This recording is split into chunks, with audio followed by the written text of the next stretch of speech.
Hola, buenos días a todas y a todos. Bienvenidos al Museo de América. Hoy tenemos con nosotros a Esther Prieto dentro de este espacio de conferencias, espacio tesis del museo.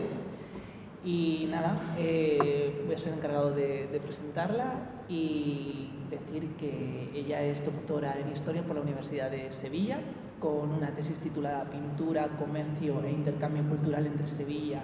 y Nueva España, entre 1620 y 1640. Y es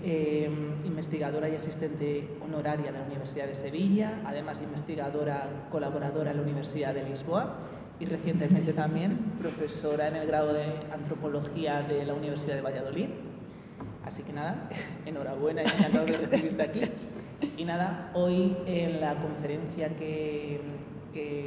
va a dar para nosotros está titulada Como pintores europeos en el Virreinato de Nueva España, 1600-1650.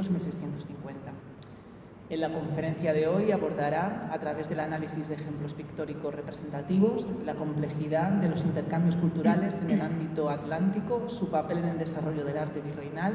y el impacto de las producciones de estos artífices en la configuración de identidades visuales locales, poniendo de manifiesto las conexiones globales. Así que nada, no te quito más tiempo y nada, encantados de recibirte. Pues muchísimas gracias, Alberto. ¿Se escucha bien? A ver. ¿Hola? Vale, sí, ahora, ¿no? Vale, perfecto. Pues muy buenos días a todos. En primer lugar, quiero expresar mi más cálido agradecimiento a todo el personal del Museo de América por esta amabilísima invitación y especialmente a Alberto Crespo, a Fernando Izquierdo y a Iris Regueiro, que son las personas con las que he tenido el contacto un poquito más directo por parte del museo. Y bueno, por supuesto que, aparte de agradecer esta invitación a pasar esta mañana con vosotros, les quiero dar las gracias por llevar a cabo esta iniciativa de Espacio Tesis, y es que me parece un programa magnífico en el que los jóvenes doctores, ¿no?, podamos tener un espacio para poder contar un poquito de nuestras investigaciones a un público más amplio y más diverso fuera de lo que es el ámbito académico y que se pueda conocer los diferentes trabajos que nosotros hacemos.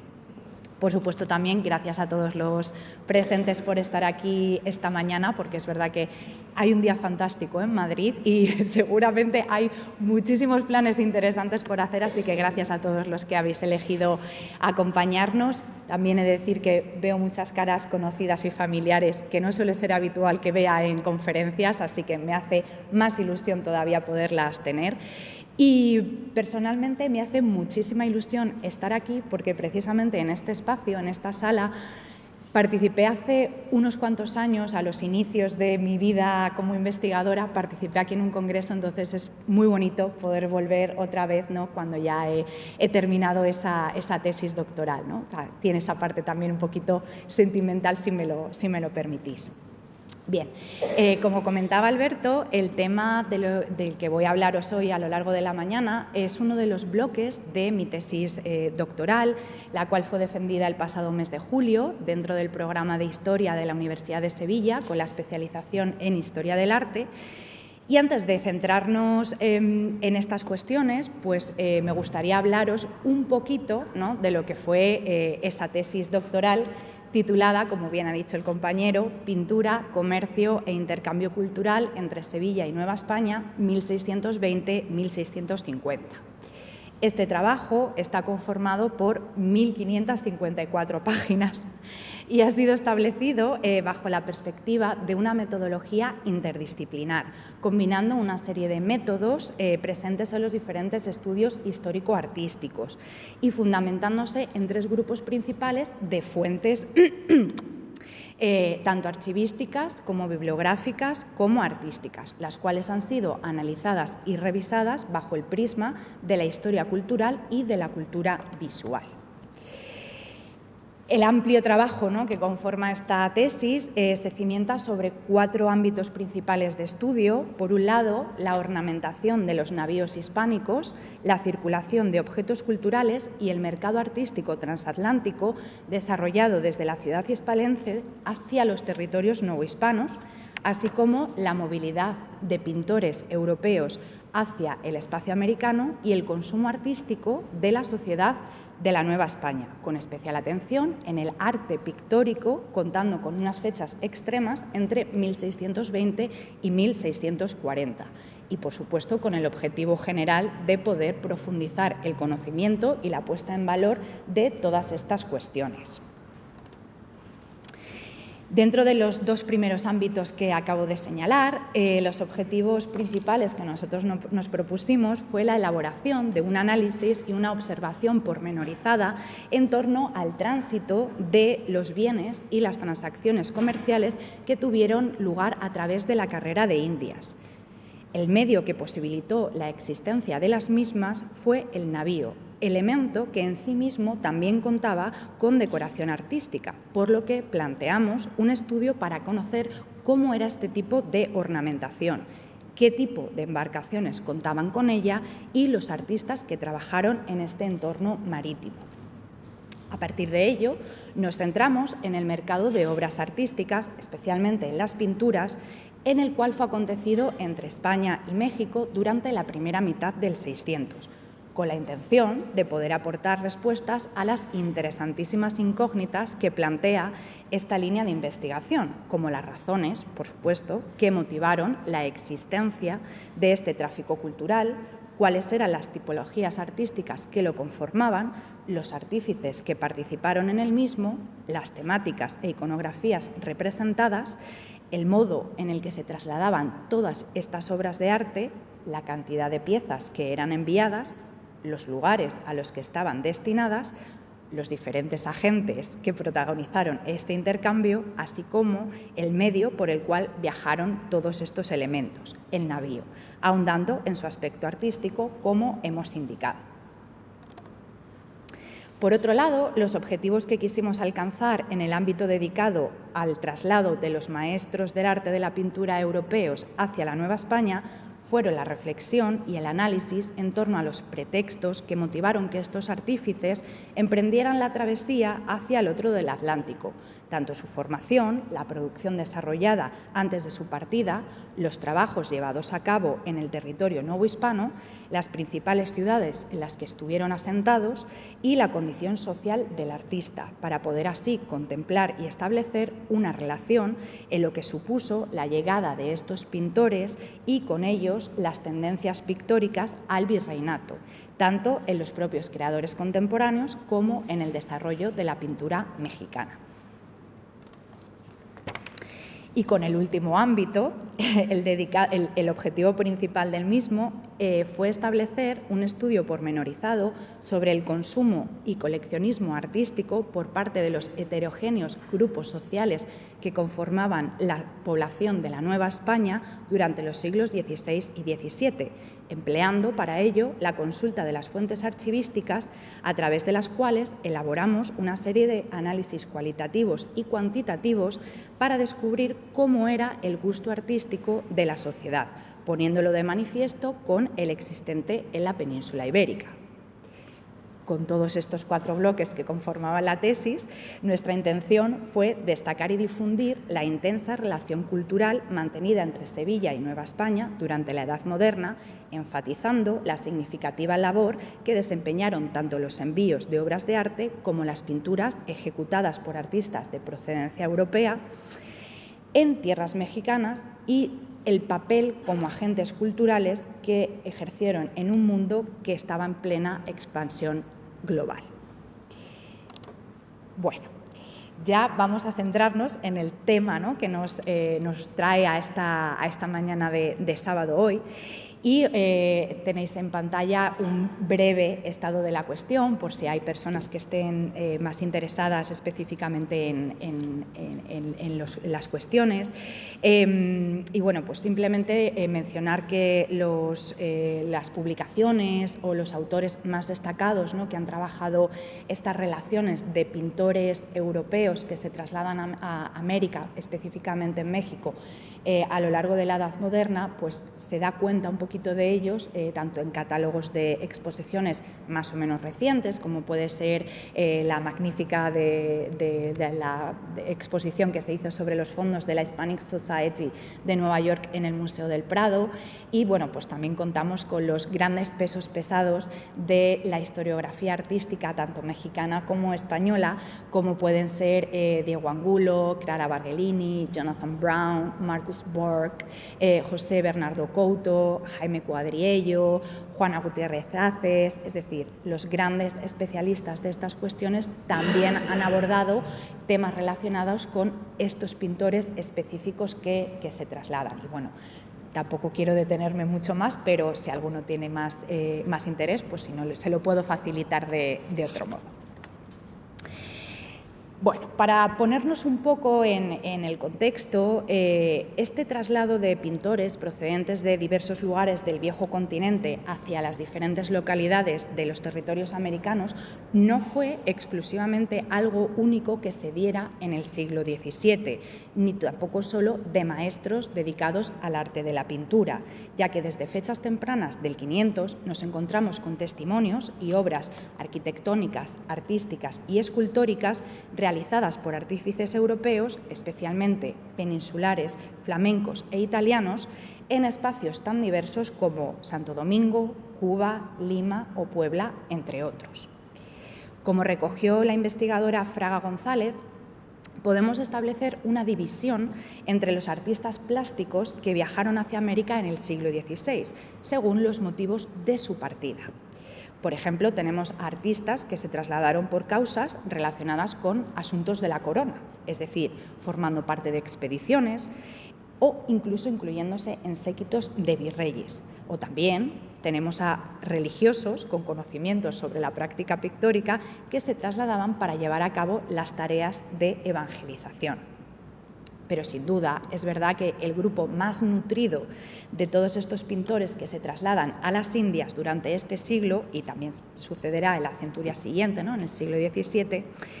van a ser los artistas que se trasladan en busca de oportunidades laborales, así como la intención de mejorar su estatus y su calidad de vida. Y es que no tenemos que olvidar que los principales focos artísticos de la época en la península, como eran Sevilla, Lisboa, Valladolid, Toledo, Valencia o Madrid,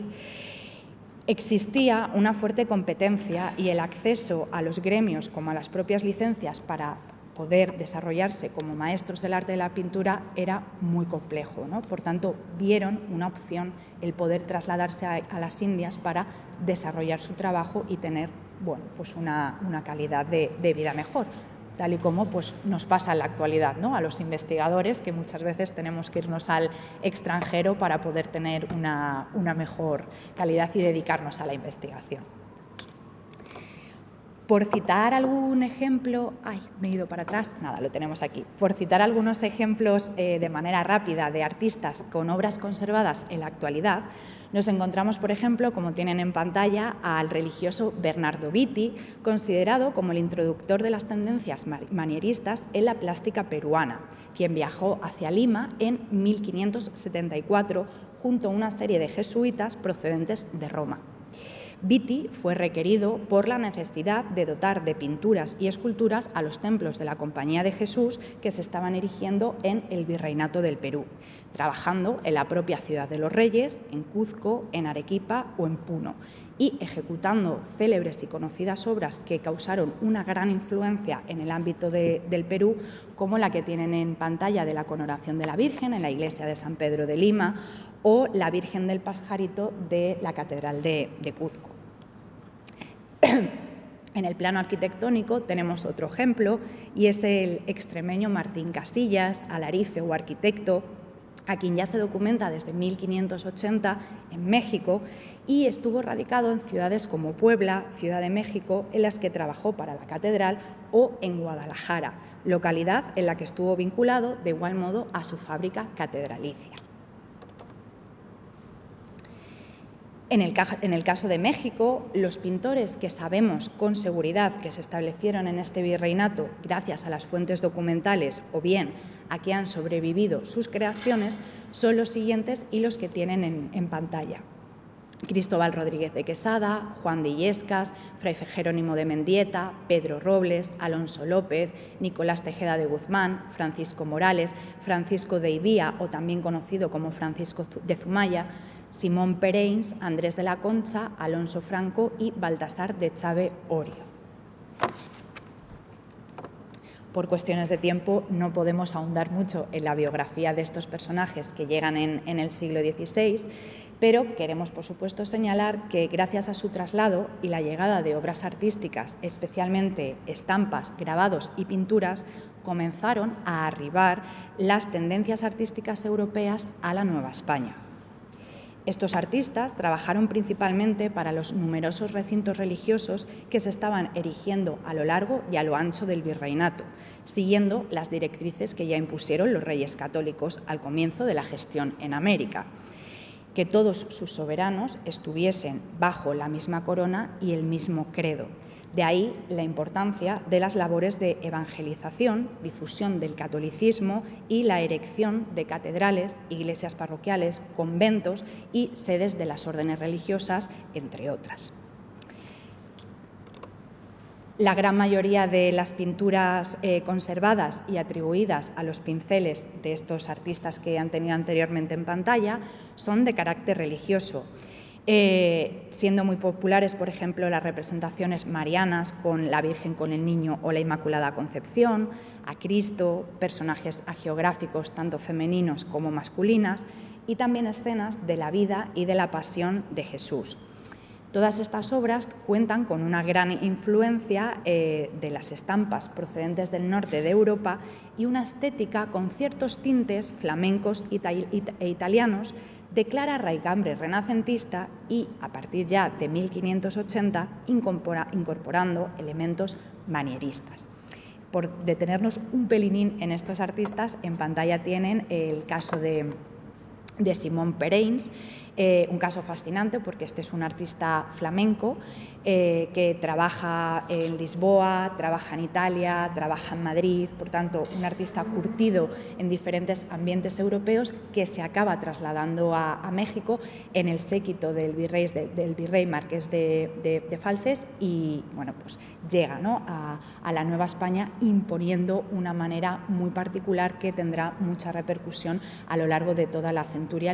en sus contemporáneos, ¿no? Y tienen, bueno, pues este gran San Cristóbal que se conserva en la Catedral de Ciudad de México. Además es una pintura de grandes dimensiones y también vemos, ¿no?, esa influencia del uso de grabados. Acompañando a Simón Pereins tenemos un ejemplo de Andrés de la Concha,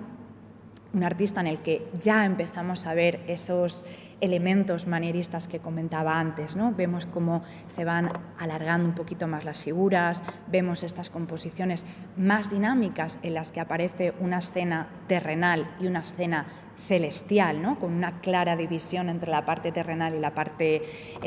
celeste, la incorporación de todos esos angelotes entre las nubes que le dan movilidad y vitalidad a la propia composición. Y otro caso más, que es un poquito más adelante en el tiempo para que pudiéramos ver, ¿no?, un poco esta evolución de las tendencias, es el ejemplo del martirio de San Ponciano, del artista vasco Baltasar de Echave y Orio, que será el fundador de una de las dinastías artísticas más destacadas de la Nueva España, ya desde que su llegada y sus diferentes hijos, nietos y tal, practicarán el arte de la pintura y gozarán de mucha relevancia. Y bueno, pues con Orio vemos, ¿no?, ya claramente toda esa llegada de ese manierismo combinado con esos tintes naturalistas que ya empezaban a darse cuenta y bueno, sin duda es uno de los pintores de mayor calidad, ¿no?, que trabajan en México. Pero bueno, vamos ya a centrarnos en lo que nos ha traído aquí, que es la presencia de los pintores europeos en la primera mitad del siglo XVII. En pantalla tienen los nombres del conjunto de pintores que he abordado a lo largo de mi tesis doctoral, 14 de los cuales son peninsulares y uno de ellos es flamenco. Peninsulares me refiero porque bueno, pues hay artistas que son procedentes de Valladolid, de Teruel, de Sevilla. Tenemos un pintor que no sabemos bien si viene de Portugal, en fin, ¿no? Por eso damos la denominación de peninsulares. Y me gustaría poner en valor, que muchos de los aquí presentes lo han sufrido, y es que los caminos de la investigación en muchos casos son arduos y es frecuente que nos encontremos con problemáticas y muchas dificultades en ellos. En el caso concreto del análisis de estos pintores del Viejo Continente que trabajaron en el Virreinato durante la primera mitad del 600, una de las grandes problemáticas es la falta o la conservación únicamente parcial de las fuentes documentales, bibliográficas o artísticas que a nosotros nos permitirían poder reconstruir la trayectoria y la obra de todos estos personajes. Por ejemplo, de los que tenemos en pantalla, ahora les tienen ustedes subrayados en negrita, ¿no? Jerónimo Farfán, Félix de Oviedo, los hermanos Hipólito y José de Cuéllar, Alonso Ruiz, Luis de Acevedo, Pedro Chacón, Rodrigo de la Piedra y Pedro de Ollanguren. Únicamente conocemos a estos artistas gracias a su existencia y su trabajo, gracias a los archivos, ya que por el momento no se conoce ninguna pieza artística que haya sobrevivido hasta nuestros días creada por estos artistas, ¿no? Por tanto, tenemos ya esa primera problemática y quizás me voy a centrar un poquito más en estos artistas que de los que sí se conservan obras y son un poco más conocidos, porque creo que uno de los problemas, entre comillas, que tiene también la historia del arte es que es una disciplina en la cual se estudian, se analizan y se valoran a esos grandes maestros, ¿no? A esos primeros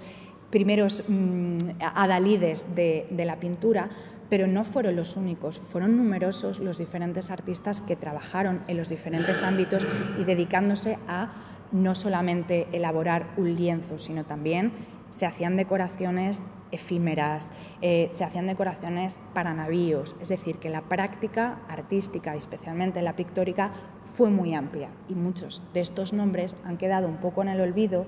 por precisamente la falta de la conservación de esas obras, ¿no? Entonces, me gustaría un poco rendirles tributo y darles poquito voz, ¿no? a estos artistas que conocemos solo a través de la documentación. El primero de ellos, tienen en pantalla, es el artista Jerónimo Farfán, y es que bueno, todavía no sabemos con seguridad su lugar de procedencia, ya que él mismo se declara como hijo del comerciante portugués Jorge Báez, el cual fue acusado de judaizante en el año de 1596. Sobre este pintor, las primeras noticias que tenemos son a partir de 1602 y trabajó en las ciudades de Puebla, Tlaxcala, Ciudad de México y Jalapa. Por tanto, hasta el momento no hemos encontrado ese documento que nos diga si verdaderamente nació en alguna localidad portuguesa, en alguna localidad española o si bien pudo hacerlo en la Nueva España. Pero bueno, de momento vamos a mantener la duda. Y al igual que su padre, poquito más, vale, perdón. Y al igual que su padre, ¿no? Que fue acusado de judaizante, Jerónimo Farfán también sufrió en sus carnes ese azote del Santo Oficio, aunque en su caso fue procesado por proferir palabras malsonantes y realizar afirmaciones heréticas, siendo uno de los testimonios que tienen en pantalla los que facilita uno de los testigos, ¿no? a ese juicio. Aprovecho el caso de Jerónimo para poner también un poco en relación las relaciones entre la Inquisición y los artistas durante la Edad Moderna, y es que fueron muy habituales a uno y al otro lado del Atlántico. Tanto las acusaciones recibidas por diversos creadores, bien por herejía, judaísmo, representar imágenes deshonestas y comentarios censurables. Así también tenemos la vinculación de artistas como censores y veedores para la Santa Inquisición o realizando obras para esta institución, como pasará con Sebastián López Arteaga, a quien veremos un poquito más adelante. El siguiente caso que tenemos es el de Félix de Oviedo, y es que Félix era miembro de una de las familias artísticas más destacadas del panorama sevillano del Renacimiento, ya que era hijo del escultor y entallador Juan de Oviedo Hernández,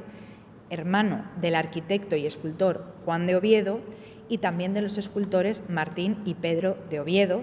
y de Antonio, que se dedicaba a la elaboración de espadas. Pero en el caso de Félix tomó el camino de formarse en el arte de la pintura.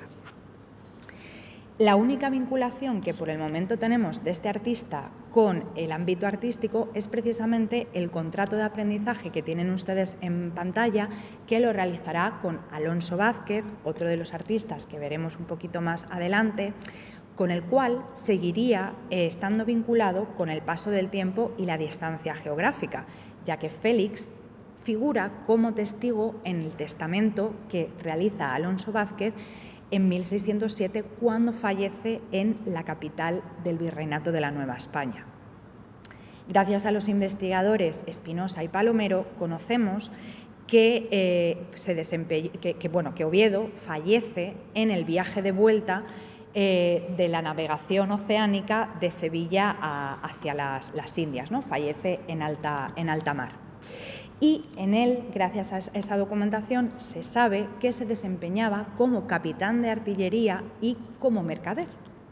Por el momento no sabemos más si compaginó estas dos labores con el desempeño como pintor, pero en nuestras consultas en archivos mexicanos y en archivos sevillanos pues no hemos podido determinar nada más. Y es que, quizás la ausencia de estas fuentes se pueda deber a que, a pesar de su formación en el arte de la pintura, finalmente nunca lo pusiera en práctica, trocando el pincel por la espada y los fardos de mercaduría.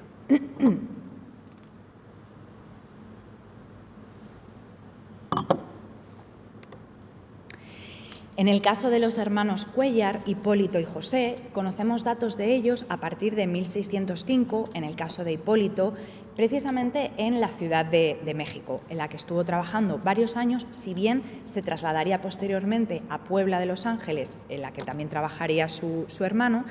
y ambos se vinculan principalmente con labores de policromía, dorado y estofado de obras escultóricas y de retablos.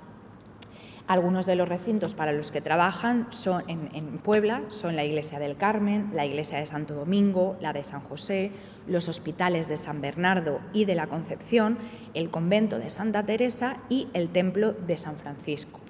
Me interesa este dato y es que Hipólito hace una compañía con el escultor guatemalteco Lucas Méndez en el retablo, para realizar el retablo en esta iglesia de San Francisco, de la conocida como Virgen Conquistadora, que es la que tienen ustedes en pantalla. Una escultura mariana que viajó junto a Hernán Cortés desde España y fue regalada por el propio conquistador al capitán tlaxcalteca Gonzalo Axcotecatl Cocomitzin,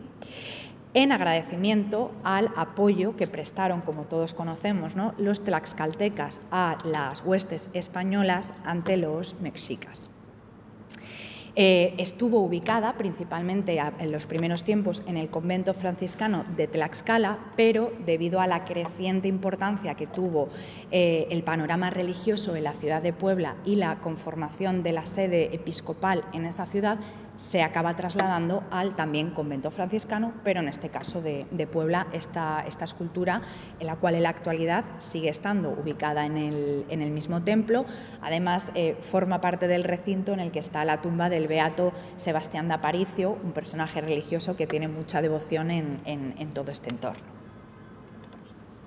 Un caso más de estos pintores que solo conocemos a través de los datos documentales es el de Alonso Ruiz,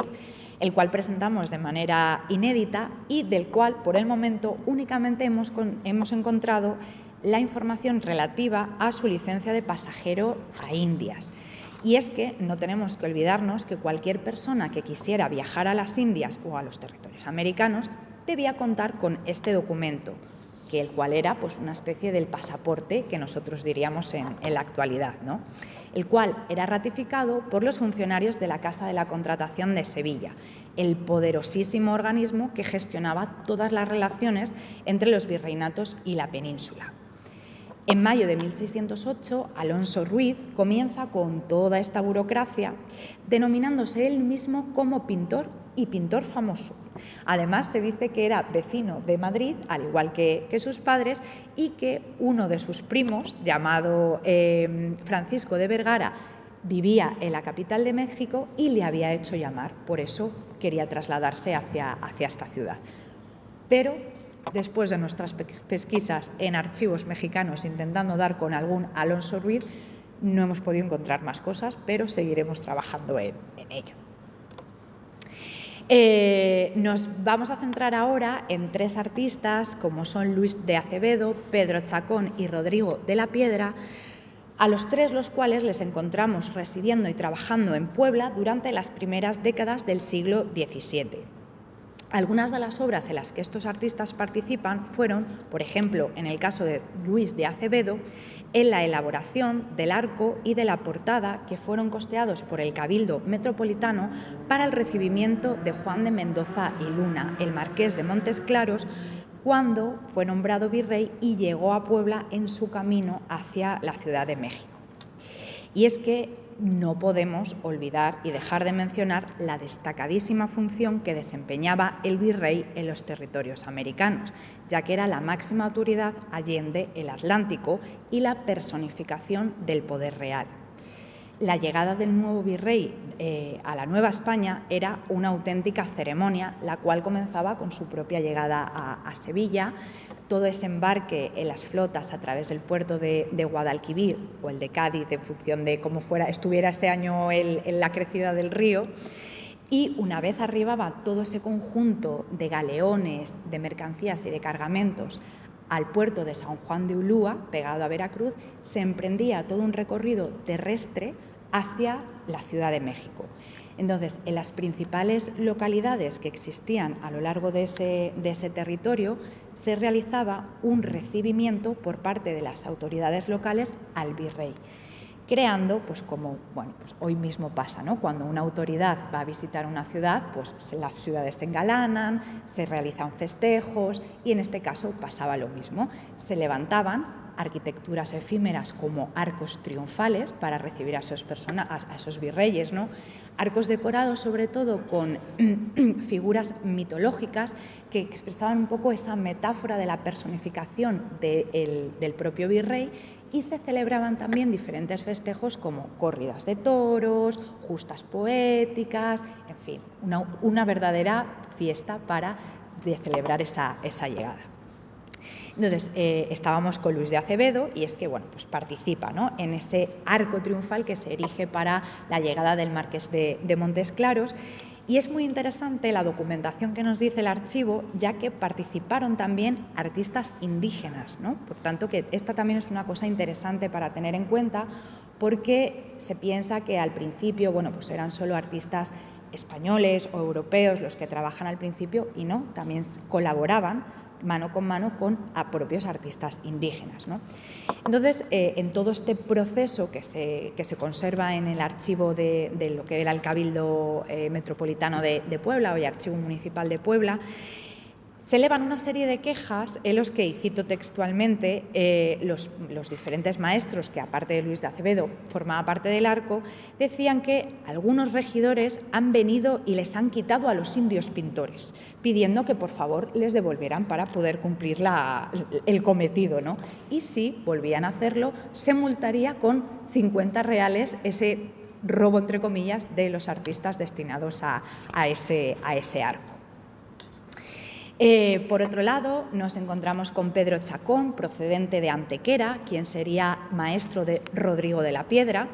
y también Pedro Chacón participará en la decoración de arcos triunfales, como los que fueron erigidos a instancias del Cabildo, en este caso no el Cabildo civil, sino el Cabildo catedralicio de Puebla, también de Los Ángeles, en los que se hicieron para el recibimiento del virrey Diego López Pacheco, el marqués de Villena, y del poderoso Juan de Palafox y Mendoza, que será nombrado obispo de la diócesis de Puebla y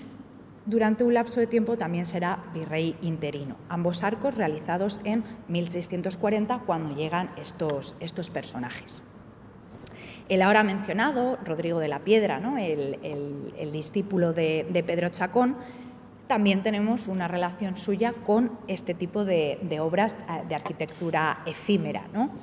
En su caso, un poquito más adelante en el tiempo, es en el arco que fue encargado por el Cabildo, también el catedralicio, para la entrada del virrey Marqués de Mancera en el año de 1664, en un proyecto en el cual también participaron Antonio Pérez, que era arquitecto, y el escultor o ensamblador Juan de Boya. Y bueno, el último de los pintores que nos queda, que ya es Pedro de Oianguren, el último de ellos que conocemos solo a través de los testimonios documentales, porque no se ha conservado obra hasta hoy. Estoy haciendo un poquito una breve semblanza de cada uno de ellos y algunas de las obras, ¿no? Porque por tema de tiempo pues no puedo ahondar mucho más en ellos. Pero bueno, el último de todos ellos, Pedro de Oianguren, también lo encontramos vinculado con todo este festejo y toda esta erección de obras efímeras,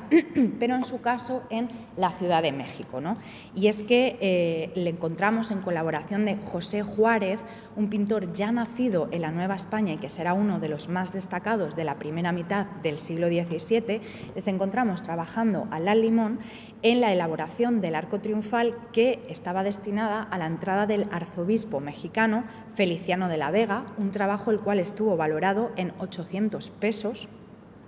aunque el religioso falleció antes de llegar a tomar posesión del cargo. Por tanto, no sabemos qué pasó finalmente, si el arco se llevó a cabo, si no se llevó a cabo, o que en algunos casos también sucedía, estas obras eran reutilizadas, porque claro, era bastante costoso, ¿no? la elaboración de todas las piezas. Y bueno, ahora sí que hemos llegado al momento de ver a los artistas de los cuales sí se conservan obras artísticas en la actualidad y de los que hay un poquito más de información. Es verdad que son artistas con producciones bastante amplias y también es cierto que, bueno, pues por cuestiones de tiempo no voy a poder ahondar como mucho y hacer una perspectiva lineal, ¿no?, de todas las obras que fueron realizadas, pero es interesante porque, insisto, de todos estos artistas se conoce su trabajo en diferentes puntos de Europa antes de su traslado a México. Y, por supuesto, pues quiero comenzar con Alonso Vázquez, uno de los pintores más destacados del panorama sevillano de finales del siglo XVI y principios del siglo XVII y una de las figuras claves para entender el desarrollo de la plástica novohispana, sobre todo en las primeras décadas del 600. Alonso Vázquez, que también aprovecho para corroborar, porque bueno, siempre se le ha afirmado, gracias al testimonio que hizo Palomino, uno de los teóricos, ¿no?, del siglo XVIII, del arte en general, pero especialmente de la pintura. Palomino decía que, bueno, pues que había nacido en Ronda, y verdaderamente esta información no es correcta, porque el propio Alonso Vázquez, en su testamento inventario de bienes, se declara como vecino de Sevilla. Por tanto, tenemos que cambiar, que de hecho si uno se mete ahora mismo el nombre de Alonso Vázquez en Google, le va a poner Ronda, y no nació en Ronda. Entonces, bueno, Alonso Vázquez, nacido en Sevilla, se forma también en la propia capital sevillana y comienza a trabajar meteóricamente en las grandes obras que se estaban haciendo en su tiempo, tanto para clientela civil como para clientela religiosa. Trabaja, por ejemplo, realizando pinturas para retablos de las grandes familias de mercaderes y las grandes familias políticas de la ciudad de Sevilla para sus capillas de enterramiento en los templos de la ciudad. Trabaja para las diferentes órdenes religiosas del momento, como los mercedarios, los franciscanos, los jesuitas. Trabaja también para el Cabildo sevillano, porque es uno de los artistas que participa en las exequias que se hacen tras la muerte de Felipe II, ¿no? Por tanto, tuvo un volumen de trabajo enorme, trabaja también para diferentes hospitales. Claro, evidentemente tenía una serie de colaboradores, tenía una serie de discípulos, como el que ya hemos nombrado, ¿no? Félix de Oviedo, pero claro, podemos decir que Alonso Vázquez era uno de los principales pintores de la Sevilla de su tiempo. También es cierto que no podemos obviar el destacadísimo papel que tuvo Sevilla en esas cronologías. Era la verdadera capital del mundo, ¿no? Porque todos esos productos que llevaban de América llegaban a Sevilla y todos los productos europeos que se trasladaban a los diferentes territorios de América pasaban por Sevilla, ¿no? Por tanto, era el cosmopolitismo hecho ciudad, ¿no? Entonces, esa importancia, ese peso, ese valor económico que va a tener la ciudad se va a reflejar también con toda la parte artística y se va a dedicar mucho desarrollo económico en fomentar el engalanamiento de la propia ciudad y de los diferentes recintos, tanto civiles como religiosos, de la misma, ¿no? Por tanto, va a haber una efervescencia de creación de obras de arte en las cuales Alonso Vázquez participa en ellas, ¿no? Pero claro, lo que a nosotros nos trae un poco a colación, bueno, en pantalla tienen algunos ejemplos, ¿no?, de las obras religiosas que realiza, como por ejemplo la Resurrección de Cristo para la iglesia de Santa Ana en Sevilla, en el barrio de Triana, el magnífico San Sebastián, que formaba parte del retablo del Hospital de las Cinco Llagas, que hoy es la sede del Parlamento de Andalucía, o quizás uno de los encargos más importantes que realiza en colaboración con Francisco Pacheco, que es esa serie para los mercedarios, para la Casa Grande de la Merced de Sevilla, que precisamente es el espacio que hoy es el Museo de Bellas Artes de Sevilla, y afortunadamente esa obra sigue conservándose en el espacio para el cual fue creada. Por tanto, vayan y no se la pierdan, por favor. Pero antes de entrar un poco en la faceta mexicana de Alonso Vázquez, sin duda tiene una relación muy especial con este museo, porque estas dos obras, desde tiempos muy recientes, forman parte de los fondos del Museo de América. Es de las adquisiciones, si no recuerdo mal, de hace un año y algo, un par de añitos, que forman parte. Hasta donde yo sé todavía no están expuestos, a ver si dentro de poco les podemos ver colgados de algunas de las salas. Estas obras sin duda recogen claramente el estilo de Vázquez. Hemos visto, ¿no?, si lo comparamos con los ejemplos anteriores, vemos, ¿no?, que tienen esa influencia también manierista, estas figuras. Alonso Vázquez trabajaba magníficamente los desnudos, o sea, tiene unos tratamientos anatómicos, unos paños de pureza impresionantes. Los celajes también de Alonso Vázquez son muy reconocibles por esos juegos que hace con las tonalidades azules y los diferentes tipos de nubes, ¿no?, que aparecen, creando unos juegos de luces y sombras muy interesantes. Y por supuesto también son muy importantes y muy destacadas las vírgenes, ¿no? Son unas vírgenes muy dulces, con unos rasgos muy amables, muy positivos, que miran con ternura. Entonces va a ser algo también muy interesante, así como el tratamiento que hace de los paños, ¿no? Unos paños con mucho volumen, con mucho juego, con mucha maestría, lo cual también nos lleva a que una de las características de la obra de Alonso Vázquez es el uso de estampas y grabados procedentes principalmente del norte de Europa, ¿no? Hay mucha influencia en la obra de Vázquez de artistas como, por ejemplo, Martin de Vaux, Hieronymus Brix, etcétera, ¿no? Pero va a ser siempre mucha la relación. Entonces, estas obras que forman parte del museo han sido estudiadas ya por la profesora Elena Escuredo, también de la Universidad de Sevilla. Tiene un artículo también que es bastante reciente en la que trabaja estas piezas y hace una correlación con los grabados de las mismas, por si a alguno le interesa, ¿no?, un poquito más ahondar sobre estas piezas. Y bueno, pues aparentemente por la tipología que nosotros vemos, parece que formaron parte de algún tipo de retablo, ¿no? ¿no? por esa configuración, y yo por mi parte espero que pronto, ¿no?, puedan estar disponibles al público y poder investigar un poquito más profundamente sobre ellas, pero bueno, pues sin duda es un auténtico privilegio poder hablar de estos artistas en los cuales hay obra aquí está entre nosotros, ¿no? Que nunca suele pasar, ¿no?, o por lo menos a mí me pasa, que en los lugares que hablo pues hay obras de estos artistas relativamente cercanas. Bueno, pero ya con Alonso Vázquez, bueno, también poneros en pantalla que además de toda la cantidad de obra religiosa que lleva a cabo Alonso Vázquez, también va a trabajar con temáticas profanas, como el magnífico Lázaro y Rico Epulón, que tienen en pantalla, que bueno, es que los escorzos y los tratamientos musculares de este artista son absolutamente increíbles, y una de las obras más potentes es el conjunto de pinturas que realizó para la techumbre de la casa del poeta Juan de Arguijo, obras que desde hace también muy poquito tiempo están depositadas en el Museo de Bellas Artes de Sevilla. Y esta obra es la que nos lleva a hilar con el viaje de Alonso Vázquez a México, porque claro, un pintor con tanta importancia, con tanta tal, ¿por qué decide irse, ¿no? Al final el viaje a América era un viaje incierto, cargado de riesgos, conocemos los numerosos naufragios que hay, la pérdida de vidas, ¿no? Entonces, ¿qué le lleva a un artista con la categoría que tenía Vázquez a trasladarse allí? En esos tiempos, uno de los que acaba siendo asistente de la ciudad de Sevilla será Juan de Mendoza y Luna, el que será nombrado Marqués de Montesclaro, o sea, el Marqués de Montesclaro, que será nombrado virrey de la Nueva España.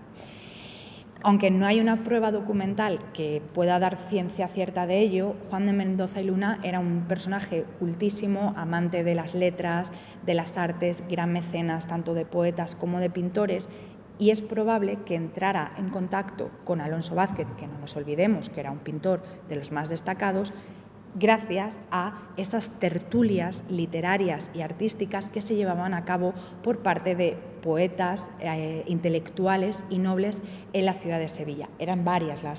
estas tertulias, ¿no?, estas reuniones que se llevaban a cabo, y es probable y posible que gracias a Juan de Arguijo estos dos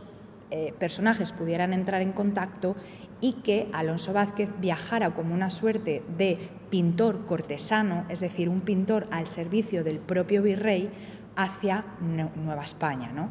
Es verdad que el tiempo que Vázquez está en México es muy cortito, porque llega en 1603, está documentado, además de hecho aparece dentro del séquito del virrey, en ese listado de la Casa de la Contratación de todas las personas que viajan, aparece el nombre de Vázquez al servicio, ¿no?, del marqués.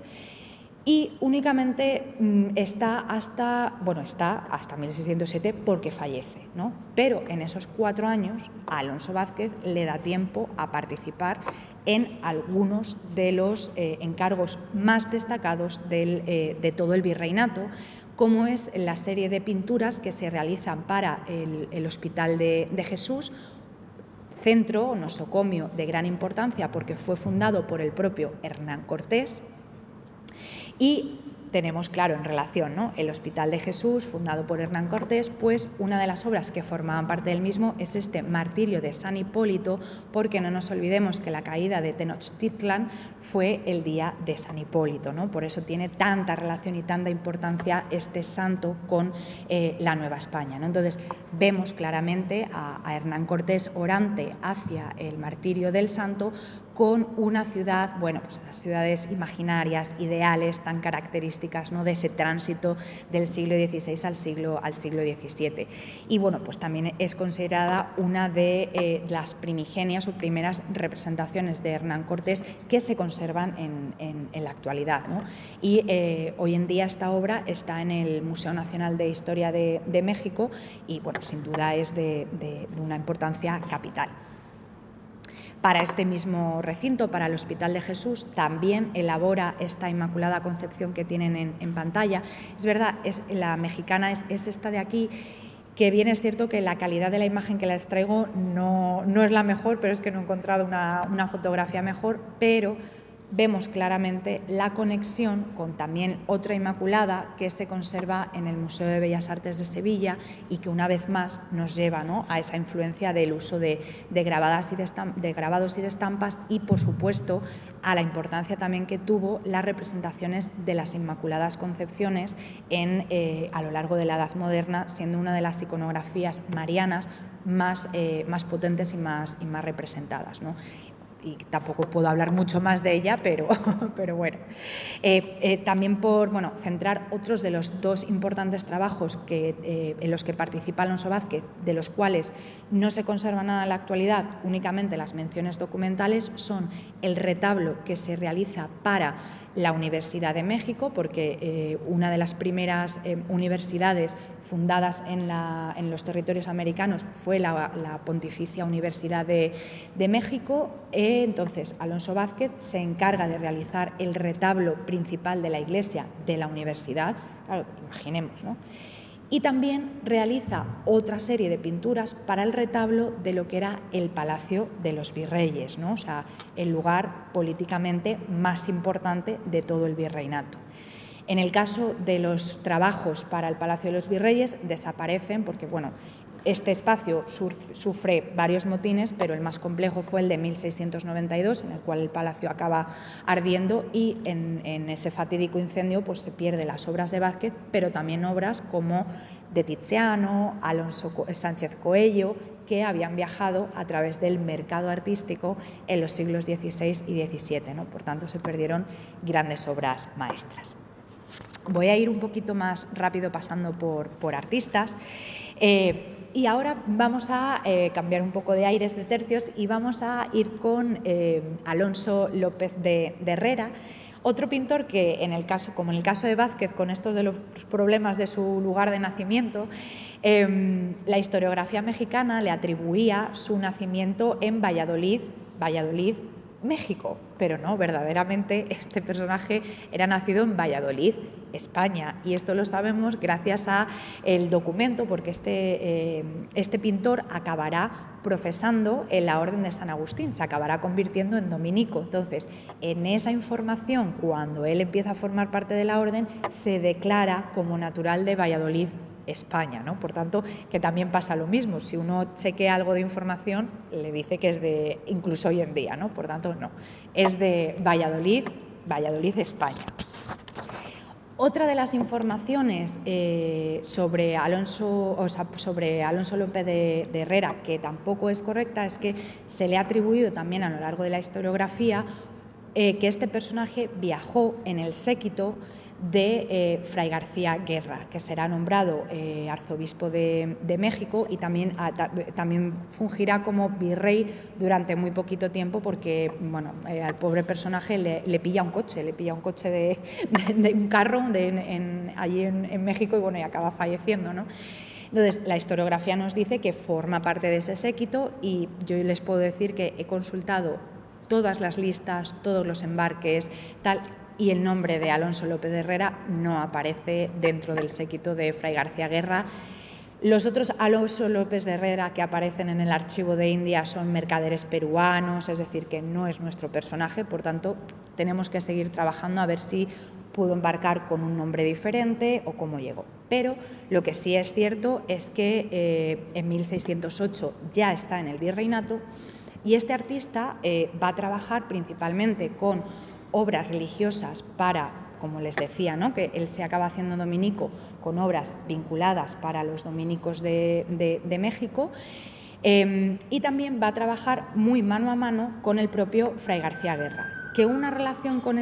entre ambos personajes? Sin duda, porque Alonso López de Herrera es de Valladolid y Fray García Guerra era de Carrión de los Condes, Palencia, pero fue uno de los priores del convento dominico de Valladolid. Por tanto, es muy probable que se conocieran antes del propio viaje a México, ¿no? Alonso realiza estos dos retratos, ¿no?, del arzobispo y del virrey, unos retratos absolutamente magníficos. De hecho, el que tienen, el de cuerpo entero, es el primer retrato de aparato, o uno uno de los primeros que se conservan en la Nueva España, con esa clara tipografía que veremos luego tanto en retratos civiles como en retratos de personajes religiosos, que es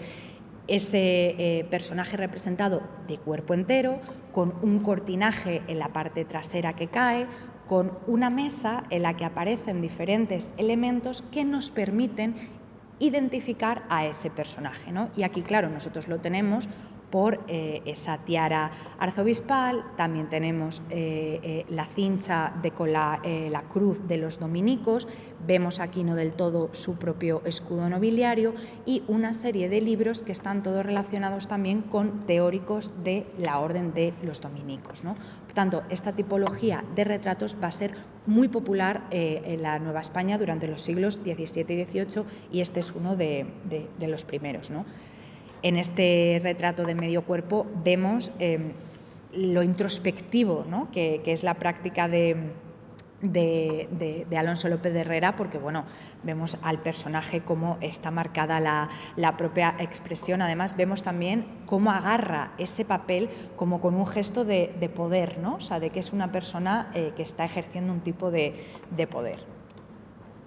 Algunas obras más de este pintor, que trabajará sobre todo, como ya les decía, obras religiosas, pero sobre todo muchas de carácter mariano. Esta Asunción es una de las que formaban parte del retablo de la iglesia de Santo Domingo, de la capital de México, y al lado tienen también una Inmaculada Concepción. Volvemos, ¿no?, la importancia que tenía este tipo de culto en el ámbito tanto español como mexicano.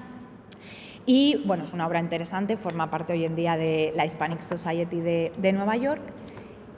Y también Alonso Vázquez está presente en este museo. Esta obra sí la tienen en sala, así que por favor yo les animo a que vayan a verla porque es una obra magnífica. También la foto que he encontrado es un poco mala, ¿eh? Ya les digo que en museo y en primera vista gana muchísimo. Bueno, esta obra fue atribuida por el investigador Diego Angulo en los años 40 a la mano de Alonso López de Herrera. Sin duda es una composición magnífica, ¿no? Vemos también ese episodio, ¿no?, destacado de la vida de la Virgen, que es la Anunciación, cuando recibe ese mensaje de que ella va a ser, ¿no?, María la madre del futuro Salvador. Vemos una composición, un interior interesantísimo en el que se ve representada la cama, el atril en el que han pillado justo a la Virgen en las labores de lectura. Vemos también ese ángel que va con esas flores, símbolo de la pureza de la Virgen. Vemos a un Dios Padre ya un poquito más movido, un poquito más barroco, ¿no?, cómo se abre entre esas nubes. Y sin duda, si hablábamos un poco por encima de que Alonso Vázquez dependía y debía mucho a las estampas, vemos que en este caso Alonso López de Herrera también las efectuaba, ¿no? Entonces, en el gran labor también que es comparar grabados y estampas con pinturas, vemos, bueno, pues esta relación, ¿no?, con una obra de Rafael que fue grabada por Marco Dente. Si nos fijamos en la parte de Dios Padre es muy similar. Si nos fijamos también en la parte de esa cama del interior, también vemos en la postura, ¿no?, del propio ángel. Entonces, bueno, pues también que Alonso López de Herrera participaba y bueno, pues tenemos la suerte de que esta obra está con nosotros y sin duda es magnífica. Además, bueno, pues cómo está el tratamiento del colorido, porque Alonso López de Herrera es un gran colorista, o sea, aplica las gamas cromáticas con una espectacular maestría. También vemos esos contrastes, ¿no?, con esa oscuridad del fondo, con esa luminosidad que emanan los propios personajes religiosos, tanto la parte celestial como el propio ángel, ¿no?, como hace todo ese contraste. Y otra de las tipologías más conocidas también de Alonso López de Herrera son las representaciones de la Santa Faz. Estas obras generalmente eran representadas en láminas de cobre y es que las láminas de cobre solían tener un formato más o menos mediano pequeño de este tamaño y solían estar destinadas a la devoción particular, ¿no? Porque era un formato bastante cómodo de llevar, no pesaba mucho, entonces bueno, era fácil, ¿no? su tránsito y claro, no nos olvidemos la importancia de la devoción particular, ¿no? Que tenían que ejercer la sociedad contrarreformista de su tiempo. Entonces, otra de las obras de Alonso López de Herrera que se conserva en el museo de aquí de América que tenemos es esta Santa Faz, muy relacionada también con su análoga del Museo Nacional del Virreinato. En la actualidad se conservan 4 santas faces en diferentes museos, tanto españoles como americanos, y otras 3 en colecciones particulares. Y nuevamente pues vemos la conexión, ¿no? con los grabados, en este caso con una obra de Hans Sebald Bemann. Y bueno, pues es una imagen muy potente, ¿no? O sea,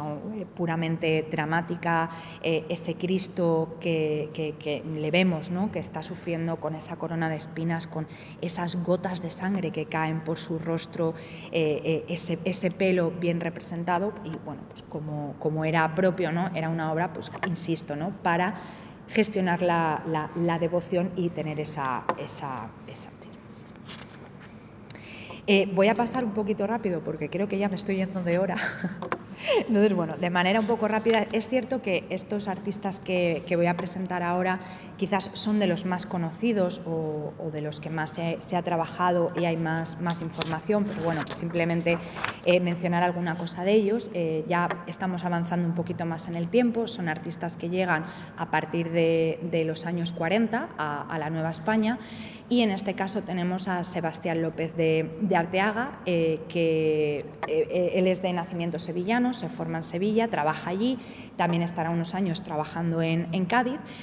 También hay un poco de polémica sobre su llegada, sobre su año y modo de llegada a México.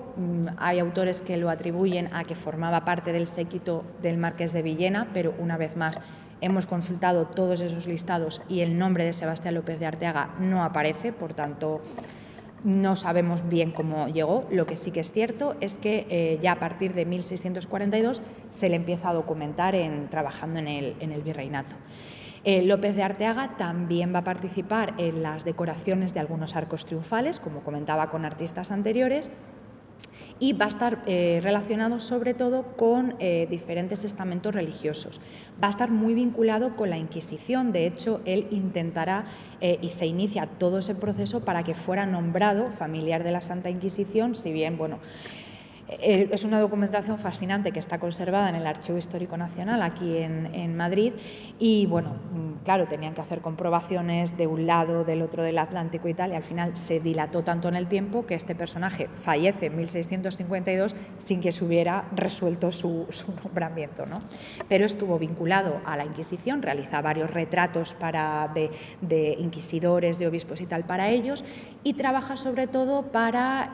órdenes religiosos e iglesias, ¿no? Como por ejemplo esta Incredulidad de Santo Tomás, que formaba parte del convento y la iglesia de San Agustín en la propia Ciudad de México, hoy en el Museo Nacional de Arte, este Cristo crucificado de la Basílica de Guadalupe, y vemos porque es un artista muy interesante por cómo va cambiando su paleta. Si en un primer momento vemos unos elementos, unas características que son puramente claroscuristas, tenebristas, un contraste, irá como aligerando un poco más su paleta hacia algo más suelto, más suave. También realiza retratos de obispos y una vez más vemos esa dependencia entre las estampas y los grabados, ¿no? Y es que bueno, pues este San Francisco, que también está hoy en día en la Basílica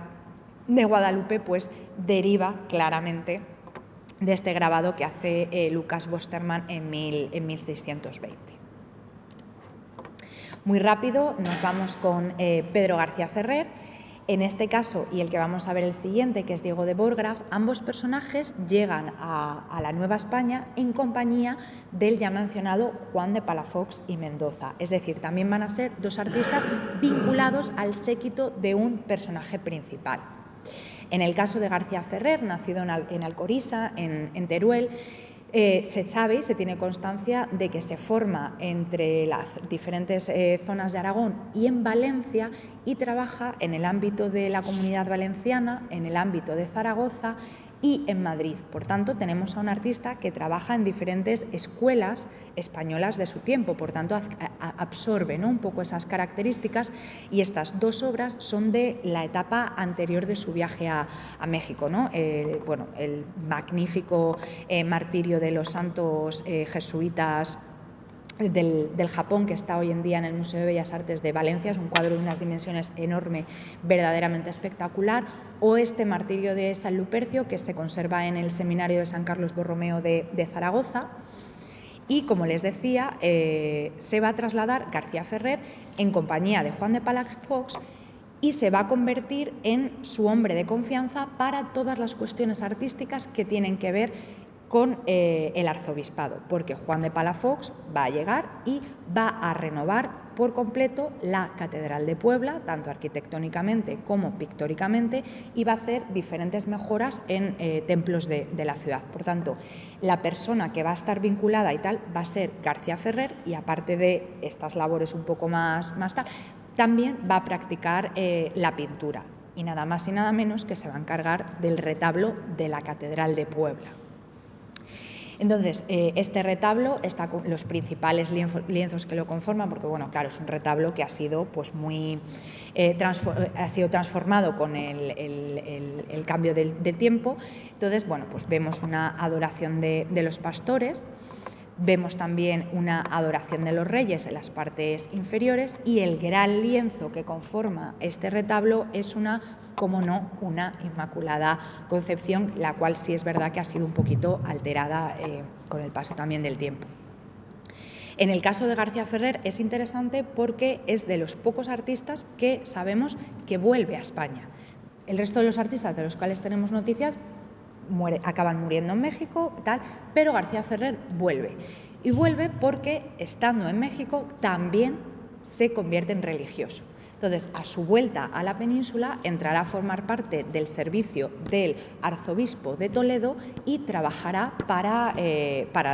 por la Catedral de Toledo. De hecho, se conservan algunas obras también a su regreso de México. Y el último pintor, rapidísimo, que vemos es Diego de Borgraf, el cual les comentaba, ¿no?, que también forma parte de ese séquito de Palafox. Borgraf, como su apellido indica, es de origen flamenco, él es nacido en Amberes, realiza su formación allí, lo cual podemos ver claramente en su obra, ¿no? Es una obra mucho más luminosa, esos celajes, o sea, es decir, ¿no? También es verdad que estamos avanzando en el tiempo, esto ya es a partir de 1640, 1650, las pinceladas, las temáticas van cambiando, y Borgraf también va a trabajar prácticamente toda su obra con una temática religiosa, va a estar radicado en Puebla y va a trabajar para diferentes templos y conventos de la ciudad de Puebla y de la vecina de Tlaxcala. Bueno, también tenemos el magnífico, ¿no?, retrato de Juan de Palafox, que, si se fijan, lo podemos hilar con ese de Alonso López de Herrera, ¿no? Esos retratos que aparecen, esos cortinajes, esas mesas, esos elementos que nos dan a conocer el propio personaje. Va a representar muchísimos santos masculinos y femeninos, pero sobre todo masculinos, como a San Francisco. De hecho, se conservan 4 representaciones de San Francisco en museos como el Amparo o el Sumaya de allí de México. También muy interesante esta muerte de San Francisco Javier del Museo José Luis Bello y Cetina. Una vez más, volvemos a la ineludible conexión entre las fuentes grabadas procedentes de Europa con la práctica, ¿no?, de